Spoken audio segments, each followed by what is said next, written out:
Salam, saudara-saudara saya dimanapun Anda berada. Selamat siang di Amerika. Oh, di sana lagi tengah malam ya. Saya tetap menyampaikan firman Tuhan. Saya baru saja khutbah di gereja Chinese. Jadi saya diundang di sebuah gereja Chinese di Amerika. Judul hari ini, apakah orang Kristen itu wajib berpuasa? Berpuasa artinya menahan diri dari segala sesuatu. Jadi kalau sekedar menahan diri dari lapar dan haus, ya itu nggak puasa. Yang pertama, perintah puasa di dalam Kristen jelas sekali ayat-ayatnya, tetapi saya akan membicarakan dulu perintah sholat di dalam puasa di dalam Islam. Puasa Ramadan disyariatkan pada pada tahun kedua setelah hijrah, berarti tahun ke-14 kenabian Muhammad, tepatnya pada hari Senin tanggal 10 Sya'ban pada suatu tengah tahun Nabi Muhammad dan umat Islam berhijrah ke kota Madinah. Puasa Ramadan pertama disyariatkan seperti yang saya katakan tadi. Nah, itu tulis Syekh Sulaiman Ahmad Yahya Al-Faifi. Buka dalam bukunya Ringkasan Fikih Sunnah yang ditulis oleh Sayyid Sabiq, seorang rektor dan ahli Islam, rektor Al-Azhar Mesir. Tahun pertama puasa Ramadan mulai disyariatkan pertama kali bertepatan setelah umat Islam diperintahkan memindahkan kiblatnya dari Masjidil Aqsa ke Masjidil Haram yang di Mekah. Jadi orang-orang Islam ini selama perintah sholat itu ada 17 bulan Muhammad kalau sholat itu menghadap Baitul Maqdis, yaitu di Yerusalem. Nah, itu perintahnya itu. Baru kemudian bersamaan dengan pemindahan kiblat itu. Nah, jadi aneh juga. Tapi harus kita tahu kenapa syariat pindah Ka'bah itu, kiblat itu, karena Nabi Muhammad sudah lebih kurang 2 tahun itu mengajak orang Yahudi dan orang Kristen untuk percaya kepada agama dia. Ya tentu saja harus menguji Muhammad ini benar Nabi dan sebagainya. Ternyata dari pengamatan orang Yahudi dan orang Kristen, Muhammad ini bukan Nabi. Karena hanya 2 orang Yahudi yang masuk Islam, maka kecewalah Muhammad lalu dipindahkan Ka'bah itu dari Masjidil Aqsa ke Masjidil Haram, dari Yerusalem ke Mekah. Nah, itu ceritanya, itu cerita yang kokoh. Tentu saja saudara-saudara nggak mampu menjawabnya ataupun marah dengan apa yang saya katakan ini karena dalam sejarah semua dan saya berbicara tentang fakta. Sebagaimana yang diungkapkan dalam Al-Quran, penjelasan yang diriwayatkan juga oleh Ahmad melalui jalur Mu'adz bin Jabal menceritakan bahwa pensyariatan puasa itu melalui 3 tahap. Dan pensyariatan puasa juga melalui sholat juga melalui 3 tahap. Awalnya ketika tiba di Madinah, Rasulullah Muhammad ini, para sahabat berpuasa 3 hari pada setiap bulannya. Dan beliau juga berpuasa hari Asyura. Lalu kemudian turun syariat puasa Ramadan yang ditulis di dalam Quran surat ke-183 surat kedua. Hai orang-orang yang beriman, telah diwajibkan kepada kamu berpuasa pada bulan Ramadan itu sebagaimana juga disyariatkan, diwajibkan kepada umat-umat sebelum kamu agar bertakwa. Jadi tujuan dari puasa itu bertakwa, yaitu keterikatan hati kepada Allah. Jadi itu ceritanya, saudara-saudara. Lah kalau saya harus berpuasa lagi, nah nanti saya cerita bahwa saya kira bahwa orang Kristen itu tidak berpuasa, ternyata berpuasa. Itu nanti. Jadi awal-awal perintah syariat puasa itu masih ya siapa mau puasa silakan, enggak ya sudah gitu. Dengan sengaja tanpa alasan tidak mau berpuasa silakan tidak berpuasa. Jadi begitu sampai kemudian ada ayat yang mengatakan faman sahida minkumus syahra falyasumhu. Barang siapa di antara kamu hadir pada negeri tempat tinggalnya itu bulan itu, maka hendaklah ia berpuasa bulan itu. Maksudnya bulan puasa gitu. Lah saya bukan negeri saya di Amerika, saya yang nggak perlu puasa dong. Haleluya. Puasa yang aneh, budaya puasa itu di Indonesia pokoknya kalau sudah puasa minta-minta. Minta-minta. Itu suaranya ada.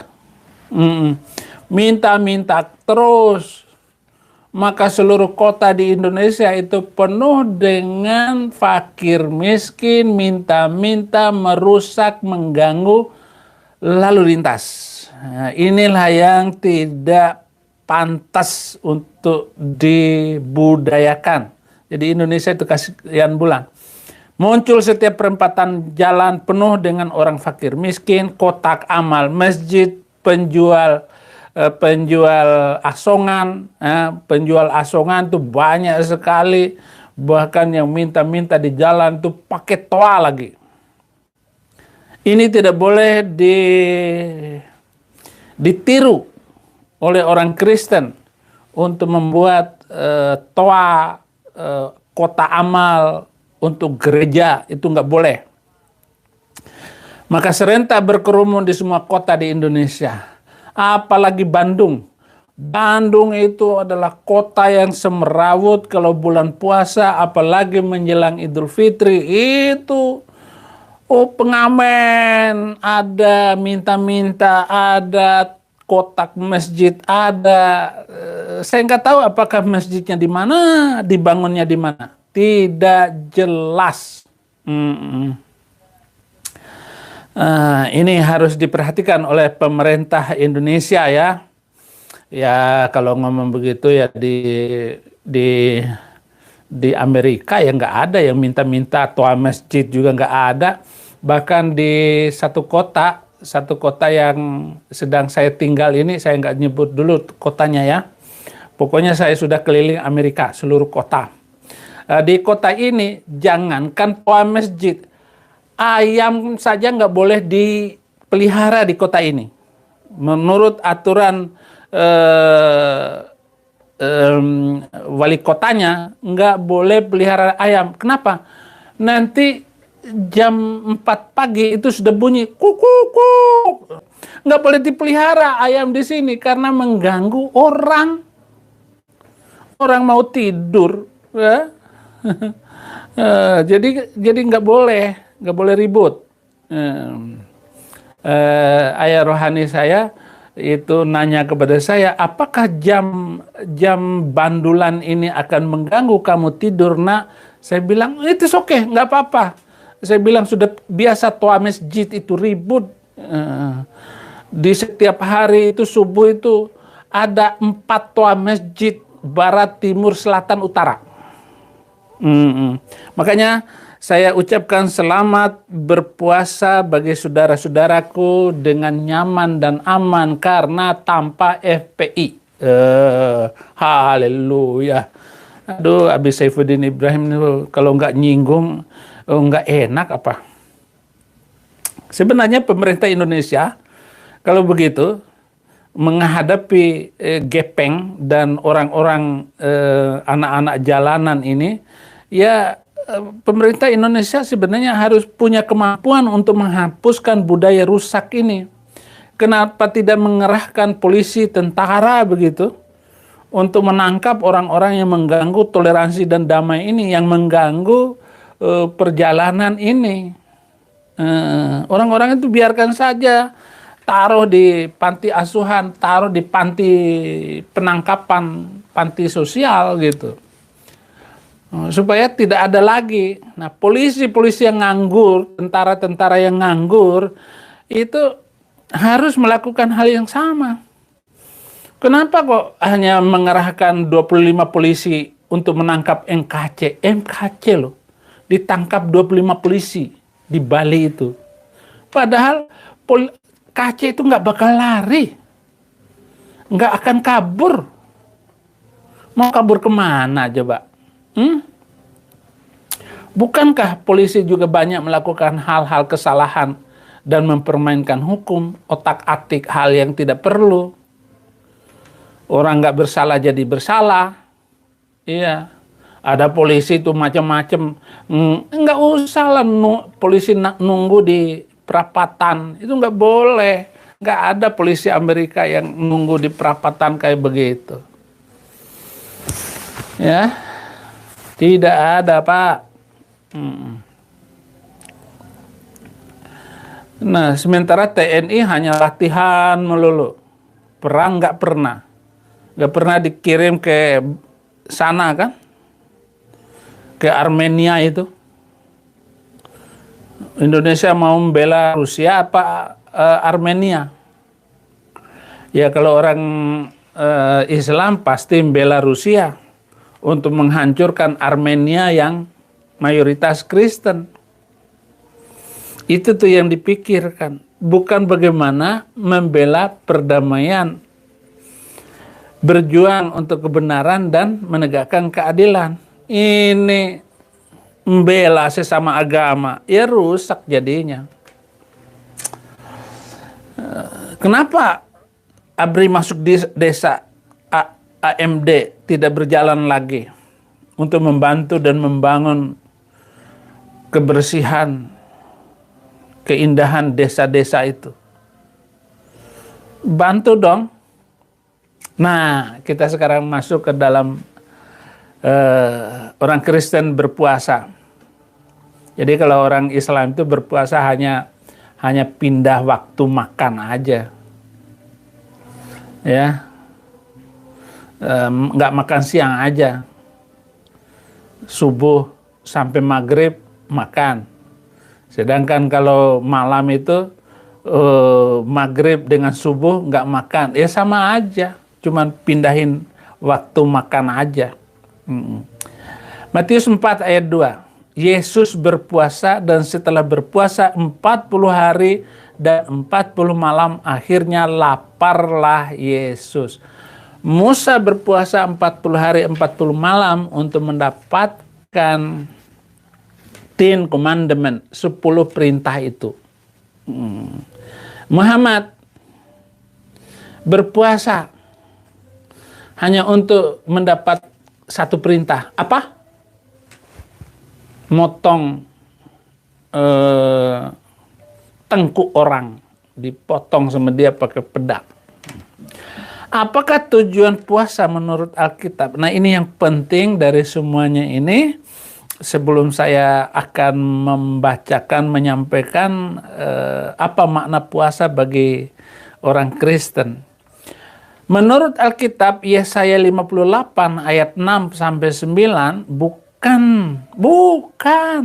berpuasa yang kukehendaki ialah supaya engkau membuka belenggu-belenggu kelaliman dan melepaskan tali-tali kuk, supaya engkau memerdekakan orang yang teraniaya dan mematahkan setiap kuk, supaya engkau memecah-mecah rotimu bagi orang-orang yang lapar dan membawa ke rumahmu orang miskin yang tak punya rumah, dan apabila engkau melihat orang yang telanjang, supaya engkau memberi dia pakaian dan tidak menyembunyikan diri terhadap saudaramu sendiri. Jadi puasa itu tujuannya untuk membuka kelaliman. Apa? Hukum penistaan agama hapus. SKB 3 menteri hapus. Siapa itu ya? Mahfud. Menteri Mahfud, hapus itu. Yasona Laoli, hapus itu. SKB 3 menteri dan pasal penistaan agama itu hanya merugikan. Biarin aja orang mau membangun rumah ibadahnya apa saja, terserah. Orang Islam sih kalau membangun rumah ibadahnya tanpa izin, setiap kilometer mulai dari Banyuwangi sampai ke Anyer sana itu ada masjid, nggak ada yang ganggu, ya, yang sholat pun nggak ada yang marah. Tapi coba satu orang lempar masjid, pasti yang dituduhnya itu orang Kristen, padahal yang lempar orang gila. Inilah yang harus saya omongkan, inilah yang harus saya katakan kepada bangsa saya yang saya cintai, yaitu orang-orang Al-Qadruniyah. Itu. Jadi tujuannya adalah membuka kelaliman, memecah-mecahkan roti, membawa orang lapar ke rumahmu, memberikan pakaian kepada orang-orang yang tidak punya pakaian. Pada waktu itulah terangmu akan merekah seperti fajar dan lukamu akan pulih dengan segera. Jadi ketika kita membawa dan mengasihi orang fakir miskin, pada waktu itulah kita akan menikmati kebaikan yang telah Tuhan siapkan bagi kita. Ya, kebenaran menjadi barisan depanmu, kemuliaan Tuhan barisan belakangmu. Dan pada waktu itulah engkau akan memanggil dan Tuhan akan menjawab, engkau akan berteriak minta tolong dan ia akan berkata, ini aku, kata Tuhan. Nah, jadi Tuhan Yesus bilang, ini aku. Makanya saya datang ke Amerika itu Tuhan Yesus bilang, ini aku. Jangan susah Saifuddin Ibrahim.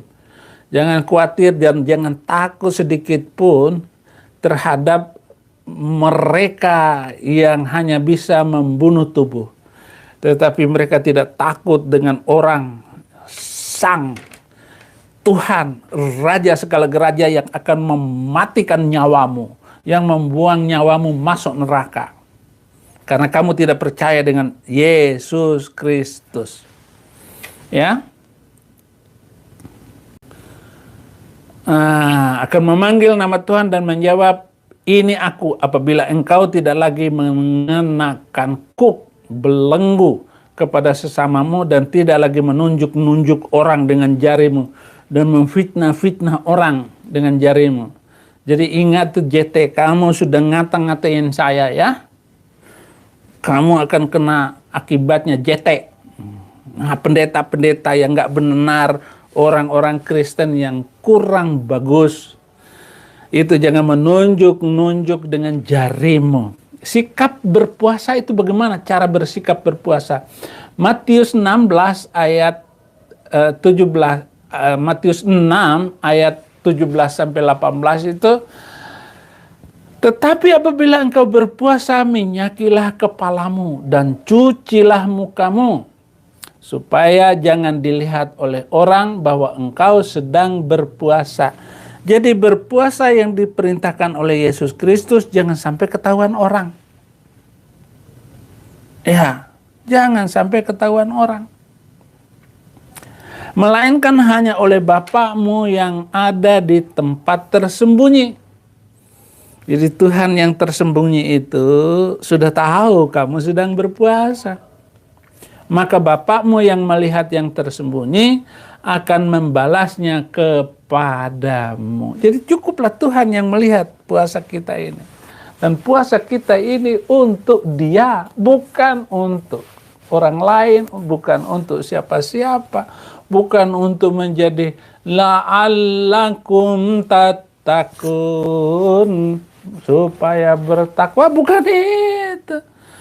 Kita nggak bisa mengukur takwa orang, kita nggak bisa mengatur ibadah orang. Nggak bisa. Takwa itu kayak apa sih? Nggak jelas. Semua nggak jelas ngikutin agama itu. Mari kita lihat ayat 16. Ayat 16-nya, apabila kamu berpuasa, janganlah muram mukamu seperti orang munafik.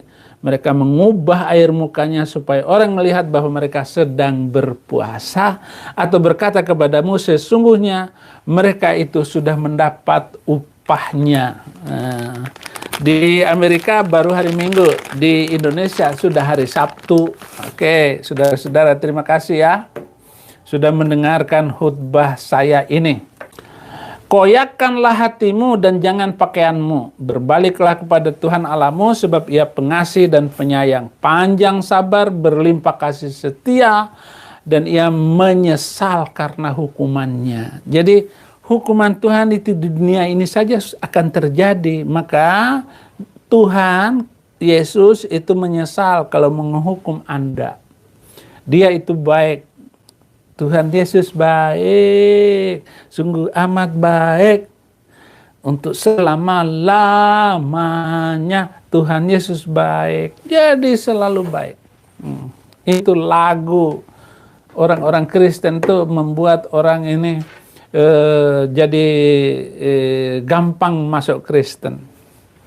Itu Yoel 2 ayat 13. Dan apabila kamu berdoa, janganlah berdoa seperti orang munafik. Mereka suka mengucapkan doanya dengan berdiri dalam rumah-rumah ibadat dan pada tikungan-tikungan jalan raya, supaya mereka dilihat oleh orang dan berkata kepadamu, sesungguhnya mereka sudah mendapat upahnya. Jadi jangan seperti itu. Pak Kiai itu masa sholat di jalan. Itu banyak sekali itu viral beritanya itu. Foto Pak Kiai sholat di jalan. Di London sana dia sholat di jalan. Ganggu lalu lintas. Sholat di jalan. Di Bandung. Di Jogja, Malioboro. Baca Quran. Di jalan. Masa di jalan membacain kata-kata, bunuhlah mereka di mana saja, bunuhlah mereka di mana saja kamu jumpai mereka. Kan kurang ajar itu. Di jalan kok ngancam orang. Nggak boleh mengancam orang. Matikanlah mereka di mana saja kamu jumpai mereka. Perangilah orang-orang yang tidak beriman kepada Allah dan hari kemudian. Mereka tidak mengharamkan apa yang diharamkan Allah Rasulnya. Dan mereka tidak beragama dengan agama yang benar, yaitu agama Islam. Siapakah mereka yang boleh diperangi itu? Yaitu orang Yahudi dan orang Kristen. Apakah ayat semacam ini masih boleh dipakai di negara Pancasila? Ngaji di jalan, lucu. Ngaji di jalan, bah. Kemudian puasa orang Farisi dan orang pemungut cukai. Pemungut cukai itu sangat dibenci di masyarakat Yahudi pada waktu itu. Dibenci. Tetapi ada orang Farisi yang jidatnya hitam, pakaiannya bagus, dan ibadahnya rajin. Orang Farisi itu berdiri dan berdoa dalam hatinya. Begini, ya Allah, aku mengucap syukur kepadamu karena aku tidak sama seperti semua orang lain. Bukan perampok, bukan orang lalim, bukan pezina, bukan juga seperti pemungut cukai ini. Aku berpuasa 2 kali seminggu. Kalau saya dulu tuh puasa Senin Kamis, aku memberikan 1/10 dari segala penghasilanku. Saya selalu mengeluarkan zakat. Tetapi pemungut cukai itu berdiri jauh-jauh. Bahkan ia tidak berani menengadah ke langit, melainkan ia memukul dirinya dan berkata, ya Allah, kasihanilah aku orang berdosa ini. Apa kata Yesus? Aku berkata kepadamu, orang ini pulang ke rumahnya sebagai orang yang dibenarkan oleh Allah dan orang lain itu tidak. Sebab barang siapa meninggikan dirinya, ia akan direndahkan, dan barang siapa merendahkan diri, ia akan ditinggikan. Lukas 18 ayat 11 sampai 14. Jadi saudara-saudara, jangan menyombongkan diri dengan pakaian agamamu. Ya, pakai kopiah, jenggot Pancasila, ya, sarungan, sandal, kelihatannya dia itu alim sekali. Ya, alim di masjid sih alim, tapi keluar masjid ya pokoknya pikirannya itu bagaimana punya istri 4 seperti Somad, seperti Aagem. Puasa khusus. Nah, bagaimana berpuasa secara khusus? Jadi Kristen tidak seperti orang Islam puasa. Puasanya pamer. Tunggu buka puasa pamer. Bahwa dia itu memang orang yang berjasa dan besar. Gitu. Bagaimanakah puasa khusus itu? Walaupun mama saya tidak diajarkan untuk berpuasa khusus, tetapi ibu saya almarhumah berpuasa untuk saya selama 40 hari, dan pada hari terakhir puasanya beliau meninggal dunia. Karena dia tahu bagaimana tantangan saya untuk hidupnya yang akan datang, dan dia sering melihat bahwa anaknya ini akan terkenal pada suatu saat. Itu mama saya. Dan ibu saya selalu melakukan puasa khusus untuk saya. Jika ibu saya merasa persoalan yang saya hadapi itu amat berat. Bahkan kalau saya berdebat dengan bapak saya, pasti ibu saya itu membela. Debat dengan Haji Ibrahim Manan, pasti saya menang. Debat dengan ayah saya sendiri. Karena bapak saya itu ketua manasik haji. Jadi orang yang selalu mengajarkan haji kepada orang-orang yang baru naik haji. Akan diceritakannya dari sini ke sini, dari sini ke sini. Ini namanya tempat apa, doanya apa. Nah, itu bapak saya itu. Kisah Rasul 13 ayat 2. Pada suatu hari ketika mereka beribadah kepada Tuhan dan berpuasa, berkatalah Roh Kudus, khususkanlah Barnabas dan Saulus bagiku. Jadi kata Roh Kudus itu kepada rasul-rasul yang lain agar Barnabas dan Paulus itu dikhususkan kepadaku untuk tugas yang telah kutentukan bagi mereka. Apa tugasnya itu? Tugasnya itu menginjil. Jadi sangat mengerikan penginjilan yang dipimpin oleh Paulus. 2 kali dia keliling Eropa untuk mengajarkan berita sukacita ini kepada siapapun. Dan dia tidak peduli. Itulah sikap Paulus itu. Mengerikan itu Paulus itu. Nah, 2 Tawarikh 20 ayat 3, Yosafat menjadi takut. Lalu mengambil keputusan untuk mencari Tuhan, ia menyerukan kepada seluruh Yehuda supaya berpuasa. Seluruh Yehuda berpuasa. Jadi dalam keadaan tertekan, kita itu boleh puasa. Jangan berpuasa kayak itu, kayak saudara kita sebelah itu. Puasa itu kan untuk menghemat, supaya kita bisa berinfak, membantu orang fakir miskin. Begitu puasa, lebih banyak keluar uangnya bulan puasa daripada bulan-bulan yang lain. Dan setiap bulan puasa selalu harga naik. Dan setelah naik nggak bisa turun-turun. Ini yang terjadi dari tahun ke tahun. Sehingga bangsa ini terpuruk oleh harga yang melonjak. Ini harus diperhatikan. Menteri Perdagangan ini harus menyiapkan beras stok untuk 3 bulan yang akan datang. Menteri Koperasi itu harus siapkan itu barang makanan untuk rakyat ini. 3 bulan ke depan harus nyaman. Sehingga barang-barang harga-harga tidak bisa hilang, tidak bisa naik. Nah, ini minyak goreng saja kok bisa naik habis-habisan. Ini kan mafioso. Kenapa? Sudah ada menteri peperangan, Prabowo. Enggak dimanfaatkan peperangannya.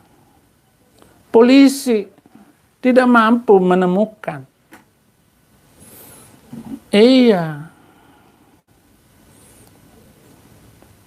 Densus 88 saja bisa nemuin teroris. Kenapa?